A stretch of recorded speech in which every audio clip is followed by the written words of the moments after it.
భారతదేశాన్ని ఎవరు కాపాడుతున్నారు?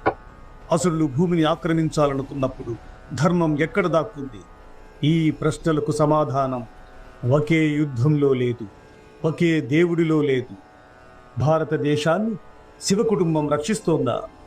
అందుకేనా శివుడు హిమాలయాలలో, పార్వతీదేవి కాళీమాతగా తూర్పున, వినాయకుడు మహారాష్ట్రలో, కార్తికేయుడు మురుగన్గా తమిళనాడులో ఇంతగా ప్రసిద్ధి చెందారు? అవును, అంధకారం భారతదేశాన్ని కమ్ముకున్నప్పుడు, అసురులు భూమిని ఆక్రమించాలనుకున్నప్పుడు మహాదేవుడు ఒంటరిగా యుద్ధానికి దిగలేదు. తన కుటుంబాన్ని ధర్మరక్షకులుగా నియమించాడు. అలా భారతదేశం నలుదిక్కుల శివ కుటుంబం ఒక అదృశ్య రక్షణ కవచాన్ని ఏర్పాటు చేసింది. ఈ కథ భూమిపై జరిగిన సాధారణ యుద్ధం కాదు.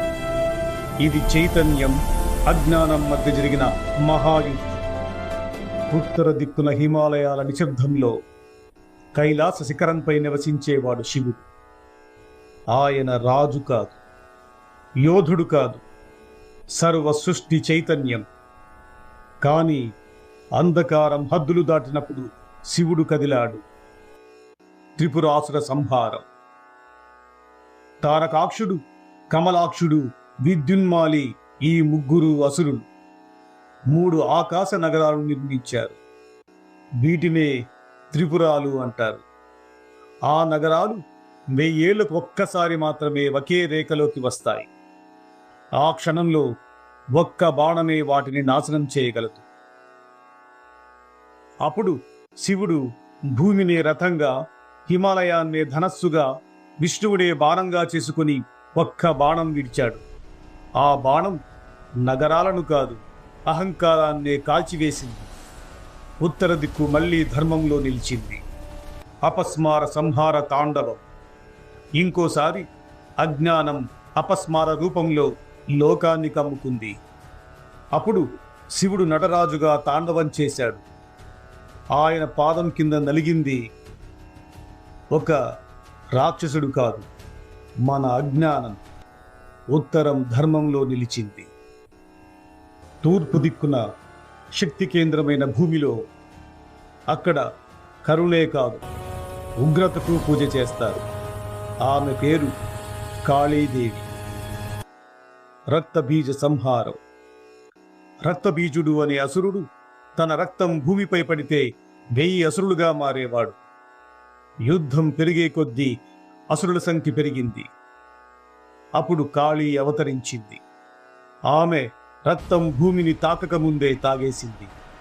ఇది క్రూరత కాదు, వ్యూహం. అజ్ఞానం విస్తరించకుండా మూలాన్నే ఆపింది. చండముండ సంహారం. దుర్గాదేవి నుదిటి నుంచి ఉద్భవించిన కాళీ చండముండ అనే అసురును సంహరించింది. అందుకే ఆమెకు చాముండ అనే పేరు వచ్చింది. తూర్పు దిక్కు శక్తి చేతుల్లో భద్రపడింది. పడమర దిక్కున యుద్ధానికి ముందే అడ్డంకులను తొలగించే దేవుడున్నాడు. ఆయన వినాయకుడు. జ్ఞానం ముందు నిలిచితే బలమే ఓడిపోతుందని నిరూపించాడు. మహారాష్ట్రలోని అష్ట వినాయక క్షేత్రాలు ఈ దిక్కుకు సాక్ష్యాలు. అనలాసురుడు అనే రాక్షసుడు తన చూపుతోనే లోకాన్ని కాల్చేవాడు. అతడిని చంపితే మరింత అగ్ని వ్యాపిస్తుంది. అప్పుడు వినాయకుడు అతడిని చంపలేదు, మింగేశాడు. వినాయకుడు ఆ వేడిని తట్టుకోలేనప్పుడు గరిక మాత్రమే ఆయనను చల్లబరిచింది. అందుకే వినాయకుడికి గరిక ప్రియం. సింధు సంహారం. మయూరేశ్వర అవతారం. సింధు అనే అసురుడు 3 లోకాలను వణికించాడు. అప్పుడు వినాయకుడు మయూరేశ్వరుడిగా అవతరించి మహారాష్ట్రలోని మోరగావులో సింధుని సంహరించాడు. పడమర దిక్కు జ్ఞానంతో రక్షించబడింది. దక్షిణాన యుద్ధం జరిగితే నాయకత్వం వహించే దేవుడు ఉన్నాడు. ఆయన తమిళుల కడవుల్లి, మురుగన్, కార్తికేయుడు. అధర్మం ఎక్కడ దాక్కున్నా అక్కడికే ధర్మం చేరుతుందని లోకానికి చూపించాడు. సూర సంహారం. తిరుచెందూర్. సూరపద్ముడు అనే అసురుడు చివరికి మామిడి చెట్టుగా మారాడు. కానీ ధర్మం ఆకారం చూసి ఆగదు. మురుగన్ నేల్ ఆయుధంతో అతడిని చీల్చాడు. ఒక భాగం మయూరంగా, మరో భాగం కోడి పతాకంగా మారాయి. అధర్మం కూడా ధర్మానికి సేవకుడైంది. పళని, స్వామిమలై, తిరుచెందూరు 6 క్షేత్రాలు దక్షిణ భారతాన్ని ఎల్లప్పుడూ కాపాడుతున్నాయి. ఈ విధంగా శివ కుటుంబం భారతదేశాన్ని పాలించలేదు, 4 దిక్కుల నుండి రక్షించింది, రక్షిస్తూనే ఉంటుంది. ఉత్తరాన చైతన్యం, తూర్పున శక్తి, పడమరలో జ్ఞానం, దక్షిణాన ధర్మయుద్ధం.